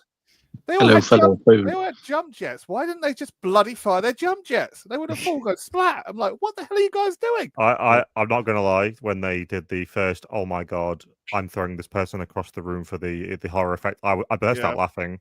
I thought it was hilarious. I thought it was absolutely hilarious. Oh no, the alien makes people go do weird wire work. What's going on? Yeah, Like, fire their jump jets. I was screaming at the telly, like, why is she slowly turning around? And she's getting everybody in the room killed. There's Death Girl in the middle. Like, this is why I thought she was evil, and this is where it was going. But she literally got half the crew killed, and then the lead soldier turns to the doctor, like, I had to do it. He was out of control. I'm like, what? He was just questioning poor leadership. And hold on, if that clearly lesbian leader woman who was the The key to phaser, everything, the hand if she- phaser, yeah. before she did her Alien 3 Ripley stunt, why didn't reference. she, if she knew that if she just if she's such a good shot, shot someone to the left of the heart, or to the right of the heart, whatever it was, why didn't you do that sooner? And then this would have all been. I mean, it didn't count to anything because it all amounted to nothing at the end because the creature still survived. But not even that. Like, when she chooses, or when she manages to get the entity on its back, when she turns around to run, why does the entity stay on her? Why does it not jump to somebody else? It can. Yeah. Well, that's the point, isn't it? Probably Did it jump or did it not? Because it seemed like it did to me. Because obviously it survived at the end. So did she just fall into the pit? Because there's two. It seems to be that's what the perception is online, that there's two of them, because when it's very quick, it's very blink and you'll miss it. But when Alice and the other two go in the airlock and go wherever they want, there's three in there, and you see the screen and it says 4. So that's kind of a clue as that apparently there's one. Because that's what the doctor says. If you pay attention, because I've watched it twice. I actually watched both Midnight because I was curious. Great. So I watched both Midnight and The Well last night just to see how they directly compare to each other. So it's fresh. And you do see, again, there is a line of dialogue where he does make it clear. Well, I say clear. Clearly, it wasn't very clear. Clearly, he hasn't very explained it very well. If people have missed it, that's on you, Russell. But hey ho, he does make it. He does mention the fact that behind, obviously, Alice is the creature, the entity. But then behind the entity is another entity, sort of thing. Oh, if that makes sense. So there's one. Jesus. Oh yeah, that he follows did. He the did say. I said, "What's behind?" He did actually say, "Well, there's you, and then there's the entity, and then there was something behind the entity." He starts to talk to the entity, Well, and then he says there's something behind you, and Alice mistakes him for talking to her, and he's like, "No, I'm talking to the thing. There's another thing behind the thing." No, So one goes with Alice to the planet wherever she's going, and then she shoots the other one, Belinda, to get it on her. I think in that moment, I think by we see what we see afterwards, maybe the entity sussed out what she was going to do and try and throw herself down. Now it appears, from what I've seen and what other people have mentioned, that she's basically threw herself down the shaft. Well, whatever you call it, for nothing. Well, what we have here is a went to the failure other woman, of didn't it? communication. I can't remember what her name was. It Moore or the other black woman when we see just before the credits roll? Yeah, I was behind Yeah, her. she was So on that would the intimate. paddles, wasn't she? She was on the paddles. So that would intimate, Yeah. or give us, or tell us subtly that it didn't go to the other woman, Sasha or Saya or whatever her name was, and it went to the other girl instead. So yeah, basically there was two entities. Well, not to be That's insensitive, this is stupid, 'cause why. there was only one entity in Midnight. Yeah, Well, we don't know how many they are, but yeah, they're just diluting the mystery of the entity. Yeah. Like they're just trying to whatever. There's two, whatever. I don't care. So who Well, this pointed out? Who pointed out there was another monster behind that one? Well, I just, I noticed people were talking about it online, and when I watched it again, it did clock it Well, who myself. was it? Was Okay, it one of the makes sense. men? And they killed them off. So. I thought Which that is was sort of general discourse. I mean, I think guess that when you watch it back, you do I see. think that moment. I think that the moment you're talking about Cinnamon is when the Doctor is like being told his name, isn't he, by the entity, and then he goes, "Oh, I'm seeing something behind you. It's the way to get everybody out of the situation, to get the reflection, because for some reason, because so for some they reason, forgot that there was another monster there. No, They haven't forgot, but they've said at the end basically that there's kind of two. There's one that goes off with Alice, and then there's the other one that because the woman tries to shoot Belinda, so it gets on her.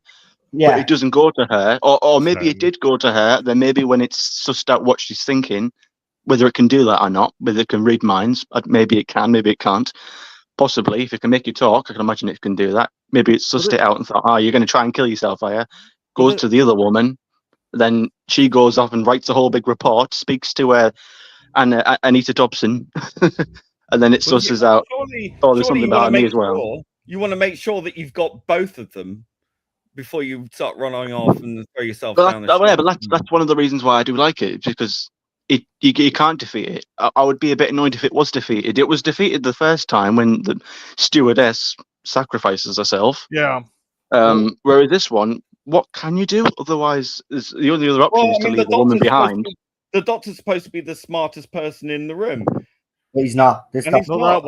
Yeah, but even he's got his limits. In fairness, he's very limited, all right, because he didn't do anything to save the day. Yeah. Well, this is one of my the women on the well, I said the women. What was it, Val saying or Biff saying, "Oh well, you not doing much. You standing here with the rest of us." At that point, what actually can he do? I suppose you could. It's Russell, you can figure it out. But this is one of the things I would say. Lazy writing. That the more doctory moments of shoot, I did see, because he did offer to have it taken, which is something the Doctor would do, regardless of whether you like his interpretation or not.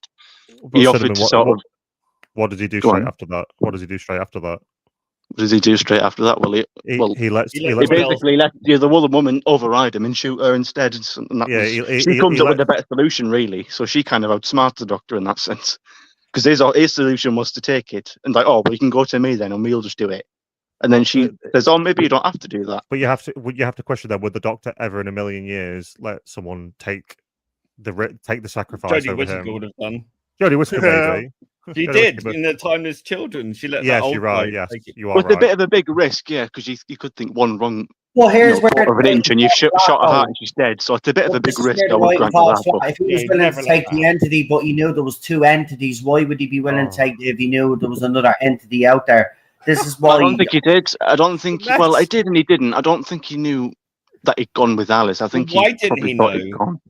Because he reflects off the Doctor. he didn't know that. He knew one of them was in there, but I don't think he, in the heat of the moment. And again, it's not cope. It's not. I'm generally trying to explain it. When he reflects, the woman shoots the fucking Mercury, whatever it is, reflects onto the creature, bounces Alice onto the rest of them. They basically think, right, fuck it, leg it, which they do. He's then, I want to look at it. He sees a very you see a glimpse of it in the corner near the wall. Then they go into the room again. Alice and the other two fuck off, and then you see the screen that says 4.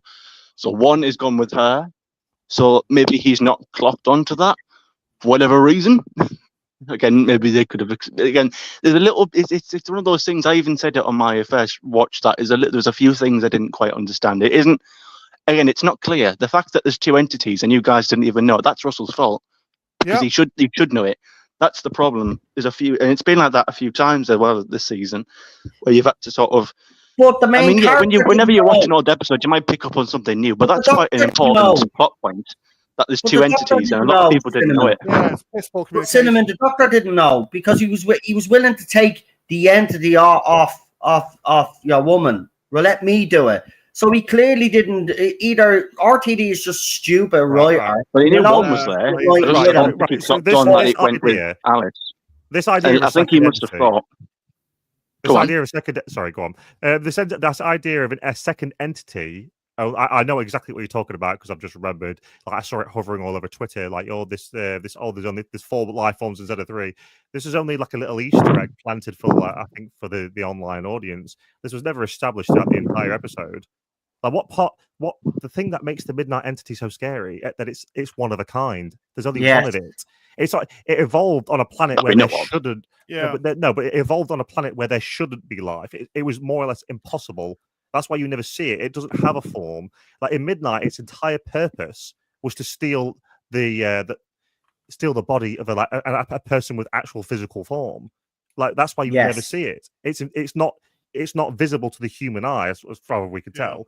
So why is it throwing people around? Like why is it killing people? Well, I think that's a question Noel said, isn't it? Why is the motivation different? Now, again, I can only from what I was able to summarize.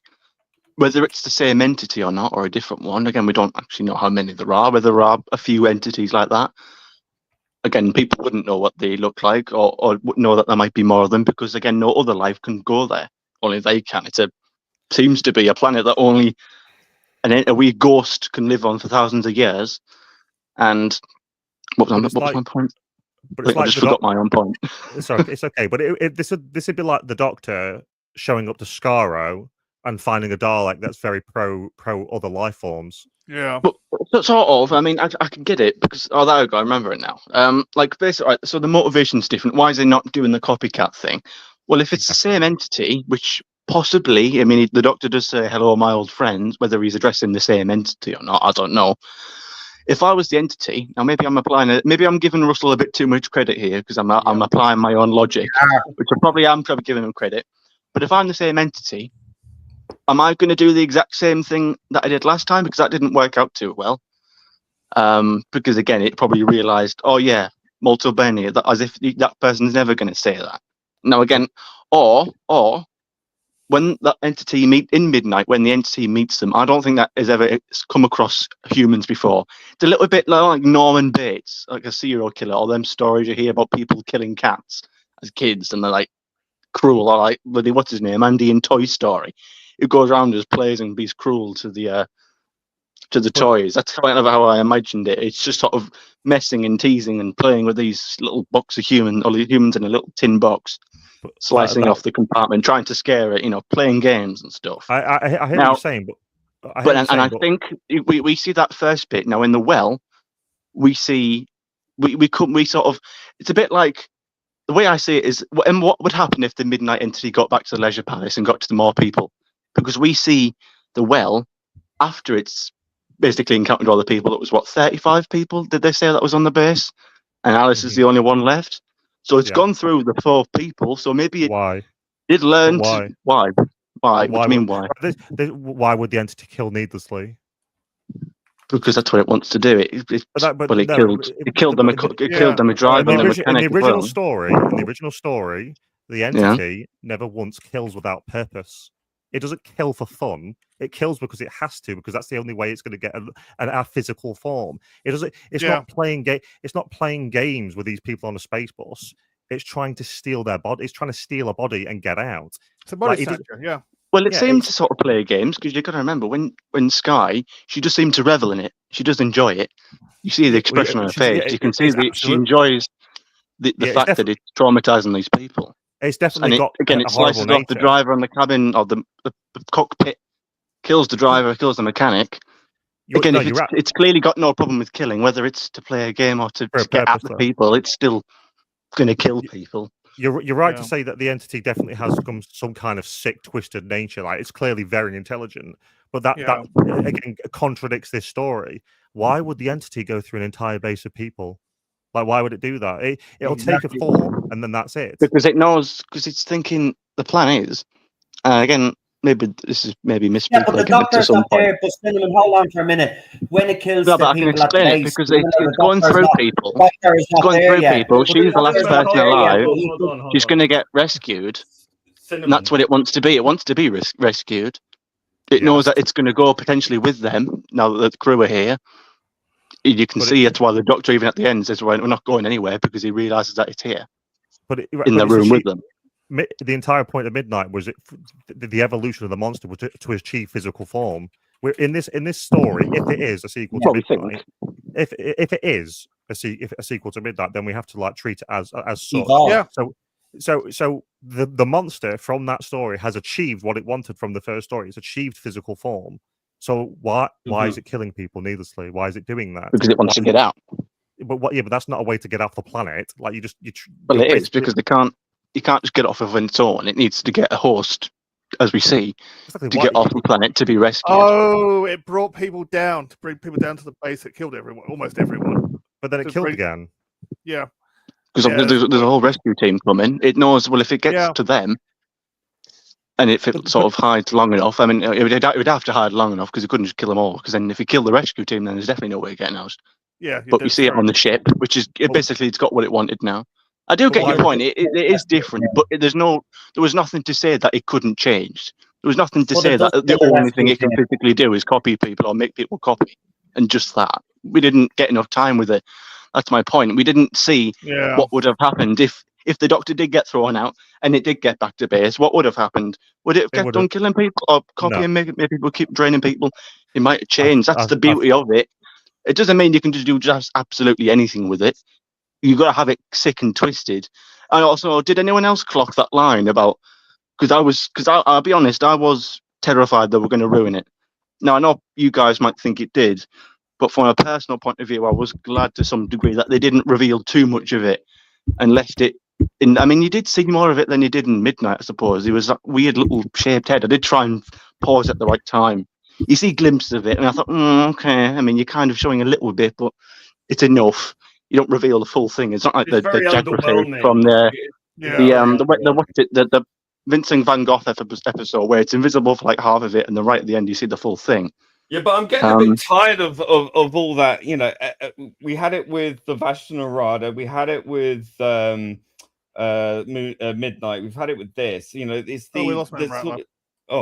we've had it with the sort of the typical the monster you cannot see. It just seems to be that's a good episode because it's a monster you cannot see. It works every now and again, but it's so overused. Yeah, but we're wrapping up in 2 minutes. Did you see the bit about the line where they were going to say I thought they were going to say that the Midnight entity was part of the pantheon of gods, because they said it when Alice said that it was laughing. Oh, do you remember that bit when it comes up the well and they heard it laughing? I was worried they were going to say, "Oh, you're going to make it like the pantheon of gods," and say it's part of that. The Harbinger. Thankfully, they kind of didn't. They kind of just ignored that. I guess I just headcanon that as the same way as Angel Bob said that the Weeping Angels were laughing in that Matt Smith two-parter, I guess, because that's the only way it can make sense. Otherwise, it's just a weird line put there for no reason. I think this is... Oh, sorry, go on. No, we're going to be finishing up, so if the people want to jump in there and give one final point, guys, because I did say I was being strict on the hour and a half, and we're coming up to hour and a half, or I'll have no more time for the next month, for the next few streams. So if anybody wants to add anything else, go ahead. This is your opportunity. I'd say, to wrap up my final thoughts of the episode, I think it's a genuine misunderstanding of the first story and what made it special. True. The horror doesn't come from the monster. The horror comes from the paranoia and the human flaw when put in scary situations when backs are against the wall. Like in that first story, the Doctor's confidence and need to take control of the situation is what puts him in danger. The worst bit, that's what the entity uses to outwit the Doctor, and that's what makes that episode so amazing. It clocks that he's the danger, that he's the potential threat to it. He's like, okay, this thing's on my level, so I'm gonna. And he's got a young body, right? He's the guy. He's got the most advanced body on board. It's parasitic nature. So, where was I going to go with that? Say about parasitic nature. Before that, I had something in mind. But basically, overall, it's just a very underwhelming sequel, apparent sequel to a great story. It's not as good as the original, I will say that. It wasn't scary. It wasn't. The bits Oh, of it, I did thought put it I on, did like the suspension building up, but Yeah. I thought it took a little bit too long. Again, I clocked because I was comparing. Midnight takes about 12, 13-ish, probably actually no, 10 minutes, 10, 11, 12 minutes to finally get into the grips of it. I Whereas was it took 26 minutes, and I thought that was a little bit too long. I did like the suspension, but it took too long. And the good bits that I'd liked of it, there weren't enough of it, so I wanted more. So I'd knock it point for that. See, the difference is I think Midnight grips you straight away. That opening scene It with does, David yeah. Tennant on the phone with Donna Noble, I think is absolutely incredible. Like, you're on an alien planet. Oh, this is all you need to know. Extonic sunlight. David Tennant, the cheeky little quip of, "Oh, I'm going to be on a bus with a bunch of strangers." Yeah, it perfectly tells you everything you need to know. Yeah, It's not even just. I mean, people might say it's exposition, but it's the right kind of. It tells you right. Yeah, it's important information, isn't it? It's delivered by an excellent actor with a lot of depth. Whereas here you've got Ncuti Gatwa dancing to Britney Spears, and it's supposed to be it's supposed to be an episode that scares Russell you. likes that song, doesn't he? Yeah, oh yeah, Yeah, the end of the world right, is when you play toxic. Go ahead, PD, quick. No, right, you're completely right. It had no atmosphere. It really didn't have any atmosphere. No, they replaced atmosphere with loud music instead. Yeah. So. I did. No, you mentioned about the music, and I watched. I didn't watch it. I haven't finished. I've got like 22 minutes left. But you talked about the music, and as good as the music is, but that's because it's from like 15 years ago in the original Midnight episode. It's old music. It's not nothing new. There were some bits. There was like a bombastic beat when it was finally revealed. That bit was all right, but most of the music when it was all kicking off, when people were getting fucking flung around the room, that was the original Midnight music. So as good as it is, it's not new. it's all. You see the difference, like the scary music, the ominous music was played when David Tennant was losing control of the crew. Like, it's like, oh Christ, it's getting worse, it's escalating. It's just, I'm losing control, and his ego takes over. He's like, I'm just cleverer than all of you, so shut up and listen to me. Whereas this is, oh, I'm getting thrown across the room and scary music's playing. Yeah, the music I felt overshadowed because I said it. If you watch the episode again, which I don't think anybody will watch the well again, but the music goes all the way through the whole 48 minutes or whatever how long this episode is. Like, the music doesn't really stop too much. It's music most of the time. And that to me just look, the entity to me, I know Cinnamon is making a compelling argument, right? But for me, this is not the same entity. It's not. And the fact that we do know because the Doctor Who Unleashed, he actually said that this wasn't supposed to be a sequel to Midnight. So he shoehorned in the Midnight entity into this. And I think that's where the issue comes in for a lot of us on the panel, is the fact that if he had made a direct sequel to Midnight, right, and it wasn't changed in any way, it would work. It doesn't make any. I know the argument you're making. It'd be interesting, wouldn't it? It would be interesting to know which bits are Russell's and which bits are the woman's. Oh yeah, it's co-written, isn't it? I think the good bits are the woman's and the bad bits are Russell's. Rather than evolve. That's what I think. I think the entity has devolved rather than evolve. Yeah. Yeah, it's regressed. You know, so yeah, I don't. You could have used. I wish it was more violent though. I wish it like contorted and like twisted them and brought like who said they brought all the bones. I can't remember what it's. I can't think where I've seen it from, but you know, like not blood, but just sort of maybe bend an arm or a leg in the wrong position. Yeah, I'm sure we could get away with that instead of just like knocking them around the room like bowling balls. It was a bit like supposed to be scary. Again, it wasn't quite as scary as the other one. Russell said we can't be showing violence to children because we can't be exposing children to. Oh no, but you can expose them to all of we can have little Lenny Rush on a Segway and the other woman in a wheelchair firing rockets, can't we? You know, we can have all that violence. We can have Ncuti Gatwa talking about having a thumb up his arse at Christmas. And that's 50 whistling at my behind. Have life-changing surgery and sterilize themselves. Yeah, that's the contradiction is just out of this world. Yeah, I'm glad he didn't. Again, I would probably agree with Noel as well. Alice Roselling, this is probably the best bit about the episode. I'm glad she was kind of accurately portrayed. I thought she was terrible. I thought if you needed to have someone who was. I mean, she emoted well, but I mean, I'm sorry to say, but it's very difficult to understand everything that's being said, and I think it's kind of a bit important.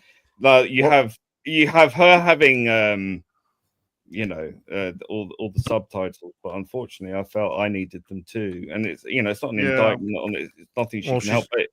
Well, she's only there because She's not there to enhance the story. She's there because she is deaf. Well, that's Like- the thing. It That's the was supposed to thing, be I written was- into the story, but it I didn't wasn't. I'm really not so sure work. about that. I mean, I think she's not. They don't play a whole big victim. She doesn't cry about a victim all Yes, the day. they And does she? I mean, I don't. I Yeah, think it's pretty absolutely. important. Well, It's a pretty she's like, important aspect You of the don't story. know, I can lip read and don't turn your back on me and all this kind of stuff. It's like, Yeah, but well, that's she just got- you're just suspecting normal. That's being a murderer that you She just got- admitted to killing someone.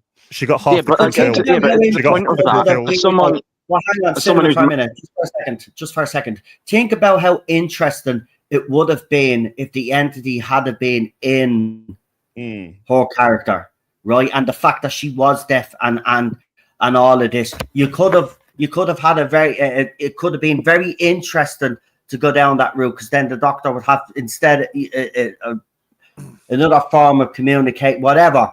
But you could have done something with that. She We lost Nogan.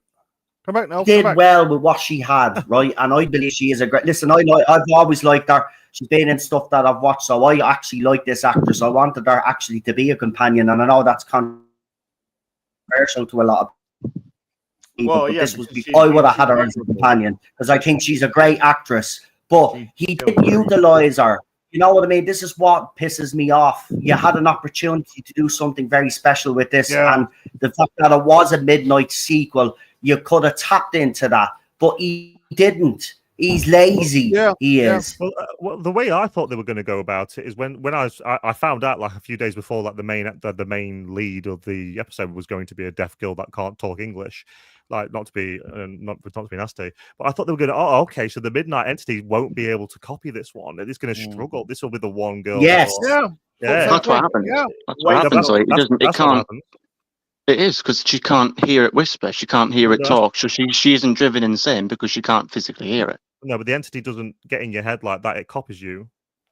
Yeah, but Like, clearly it how- does how because we would saw you- it happen. mimic, We yeah, did no, do no, the no, episode. He does no. copy people.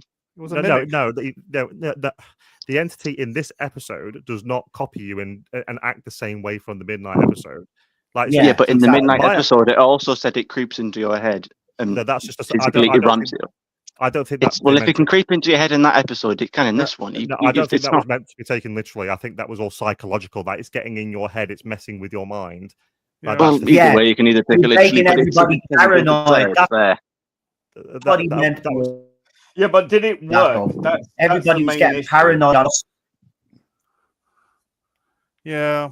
No, They ramped it didn't. up. I can It imagine fell flat. because This- again, the whole point of it is well, the whole point of the first one that it's a commentary about mob mentality and how true. how quick we can how No, it quick was humans about can change under Are pressure. men toxic? In a way. That's what it was about. But the first one, No, this one. well, I'm talking about the Right. first one. I'm not talking about this one. Yeah, well, I'm saying in the first one, there's a commentary about mob mentality, and Yeah. I would imagine that to some degree, the entity has a sort of effect that brings them, basically, a sort of like not like a 28 days later rage inducer, but it can amplify them to be more extreme than perhaps they would originally. Would he be so quick to throw someone out, or is that just him? Again, Don't- well, don't- regardless, we clearly see in this episode anyway. Don't you Well, if think it that could shows get, you wait a talk to minute, people. if it could get inside her head, then her being deaf would be irrelevant. Absolutely. But he doesn't get in. It's not controlling. Well, It's just in. It's on. Like, it's on her. It's not. She's not. Well, It's Yeah, like you but said. that's It's what not. it is. She's not possessed, but she's basically got it like a plague. She's infected with it, and she's not driven mad like the others because she can't hear. Again, I see it differently because my partner is deaf, like she is. Yeah. So I see things from a different So- angle, probably. So But I are see you it as. Go on. So are you saying the way to defeat this entity is to cover your ears? Well, not cover it because, well, unless you fire off a shotgun next to your ears, maybe that would be the way to defeat it. But Like Deliberately. this what the point I'm trying to get is, don't you think it cheapens the horror of the first installment of the story? Don't you think it overall cheapens the monster? To say, not oh, no, necessarily, because there's not. Again, everyone's getting caught up on the fact that it's different. It's not making people copy. Well, who was to say that was all it could do? Okay. It's you're right. You'd be right if it evolved to some next stage that made sense. It's not a question I'd about rather evolving. It's more about learning about the humans, which was what it did in the first one. So I don't think it needs to evolve. It's a bit like the Not Things and Wild Blue Yonder. It didn't have a concept of body and limitations. They're not human. It's not human. It's from a planet. It's from a planet that physically can't support physical life in terms of a body and an ecosystem. The people on the base are not human.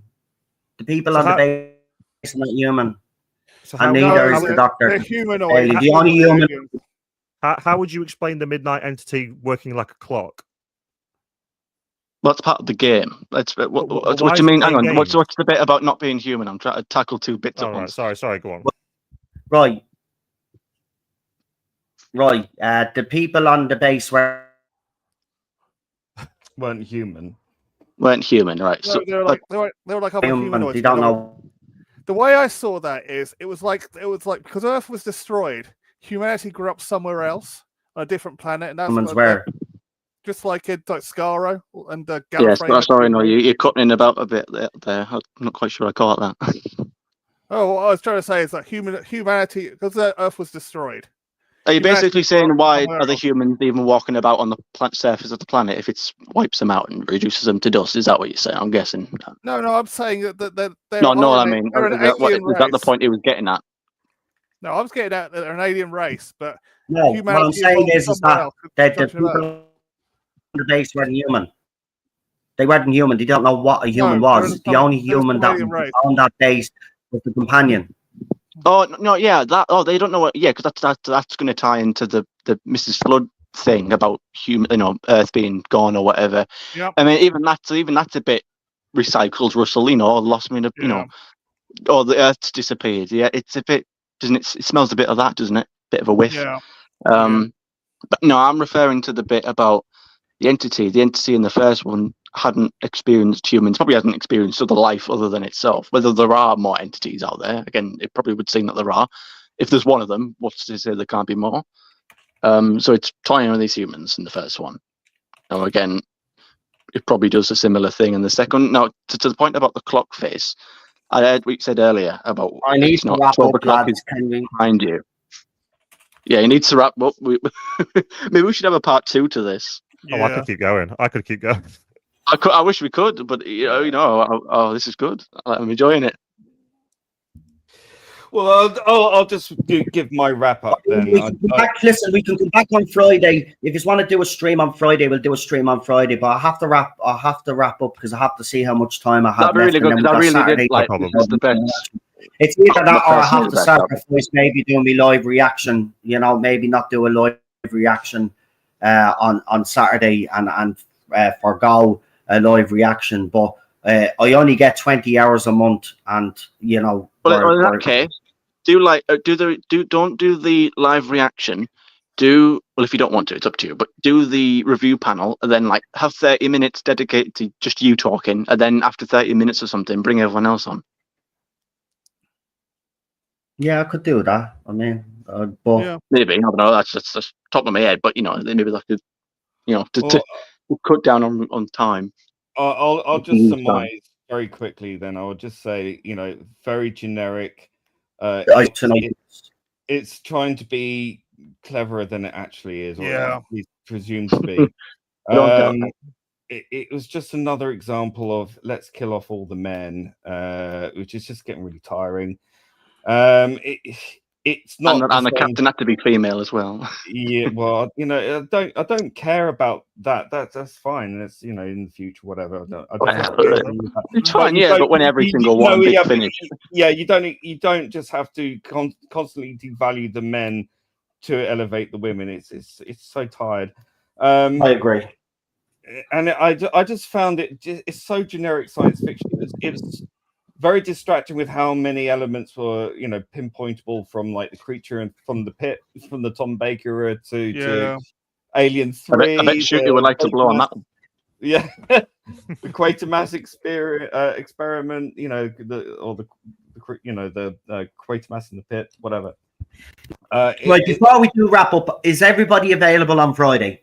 Should be. What time? Yeah. We'll go 7 o'clock again Friday. Is people available? Everybody Yeah, I'll be available. This panel available, and we could do a part 2. Right. Well, Yeah, I'll tell you what. I'll make us a deal. We'll do a part 2. I really have to wrap up because I have promised Cheryl as well. I haven't spent time with her today either, so I'm going to spend a few hours with the missus. Good plan. Yeah. So all in all, she goes to bed as well. I can't rate it. So there you go. Yeah. I think he's understanding about that happening. So, what would Rattler? You're a huge fan of Midnight. This was supposed to be a sequel. What would you give it out of 10? 0. 0 out of 10. PD. Rupert is available as well. Great. I'll bring it on Friday. PD. What are you giving it? I'll give it a 2, but just because it was a sequel, it could have a 2 because the sequels have 2s in it. But it was a terrible 2 sequel. I've lost the logic. Right, I've thought about this just for Rose Ailing Ellis.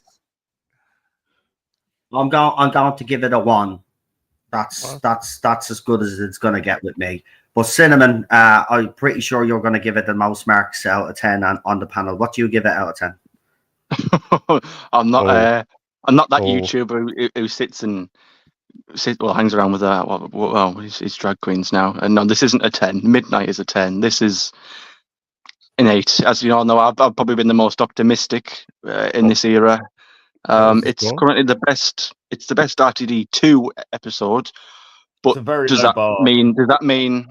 But again, does that mean it holds a candle to? Because again, I like Boom as well. I thought that was good. But does that mean it will slot nicely and neatly into the old run? Well, maybe Boom can. Again, this isn't the same as Midnight. It wasn't as scary, and the good bits that I liked weren't long enough. Despite the actual runtime of this episode being longer, better. Again, I'm a bit like Dan on this. I can sit there for 45 minutes and enjoy it and come away with it not spitting feathers. But that's not what Doctor Who should be about. What was the score, sorry? Not enjoying it? Lads, please. Yeah. I'm going to start up again. Part two. So I have to nip it in the bud now, right? Seriously, stop, everybody, right? Because Friday, we're going to do this all again on Friday, and we'll continue the entity chat because this is actually interesting. Because, Cinnamon's coming from a different angle. We're obviously coming at we all have different opinions on, and I think it is healthy to have these type of streams and bets, right? But let's Friday 7 o'clock. It's locked in, for everybody. 7 p.m. Friday. Robert is going to join us as well, so we'll have Leon, we'll have PD, Melon Rattler, Cinnamon on, and Robert, and we will continue this discussion on Friday. So I'll hopefully have a profile picture. If you want to share out, say that again. I'll say hopefully I'll have a profile picture by then as well. Yeah, you'll work it out. Yeah, that'll be dead. Yeah, why don't you put your Melon Rattler? I'm surprised you haven't got your old Melon Rattler thing in there. I didn't notice until an hour in. Yeah. It's little 3 dots, isn't it? My friend. Welcome to StreamYard. Right, Melon Rattlers, you're the special guest. Shout out your social medias and your YouTube channel and whatever else you want to plug. If you'd be so kind, just go subscribe to the Melon Rattler. I do videos. I'm currently working on my The Well review. I'm 12 pages into my script, and it's sending me absolutely up the wall. So it probably won't be ready. It probably won't be ready for a while yet, but getting flung across the wall soon. oh yeah, absolutely. But I can't remember my Twitter handle off the top of my head, but if you want to go subscribe to my YouTube channel, I'll be very, very appreciative. Thank you, guys. Right, Cinnamon, go ahead, plug your channels, social media. Yep, same name, Cinnamon Toast Grunge on everything. Got a diverse content, but the good diverse, not the bad diverse. But keep it short. But go subscribe to Melon Rattler, like Jack said. I've watched your videos as well. They've always brought me a good laugh. Especially the Mr. You Know Who videos. I'll leave it at that. Let's get him on the show. Probably. No. Hell will freeze over before he ever decides to come on. I've actually invited him on. Lee will back me up on this. The 15th Doctor would be the most masculine Doctor before that happens. What did he say? No, I'm guessing. He said he wouldn't come on to he wouldn't associate with anybody like me. And then people said to him, "We didn't bring him onto your channel." Oh no, then Noel might say something to get me channel taken down. He comes up. Oh wow. He does it to us. That would be some big epic. Never mind Doctor Who ending. That would be some big stream, wouldn't it? If we could get Noel, Lee, Mr. You Know Who, the other guy that makes his whole personality about a wheelchair. One big massive crossover, one big like Avengers Endgame event.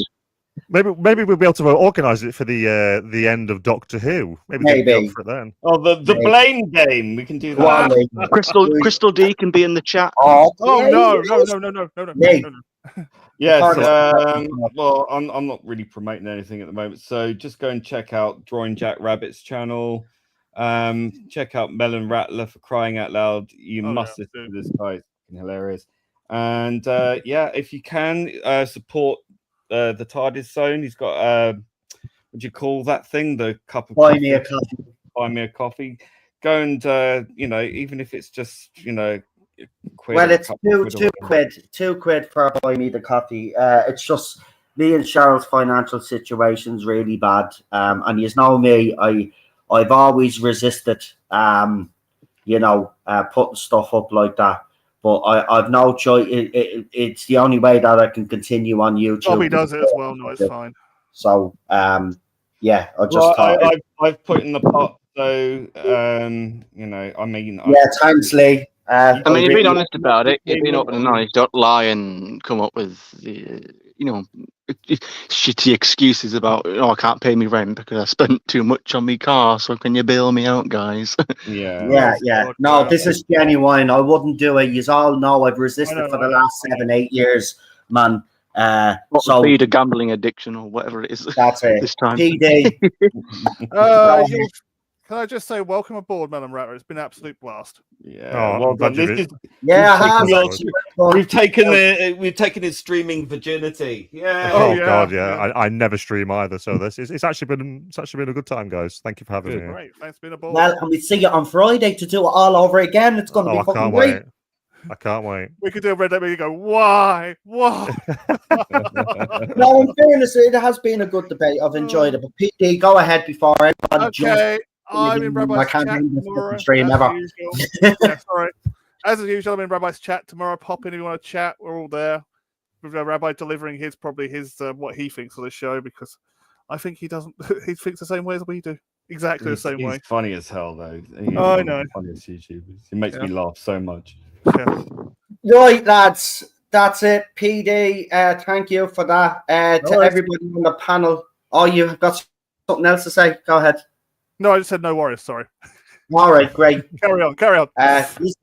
Yeah, thank you, boss. Thank you, everybody, for joining me. Jumping Jack. I call him Jumping Jack Rabbit. It's fucking funny. It's a pity he wasn't here to finish the stream off the fake Irish accent that he does, because that's funny.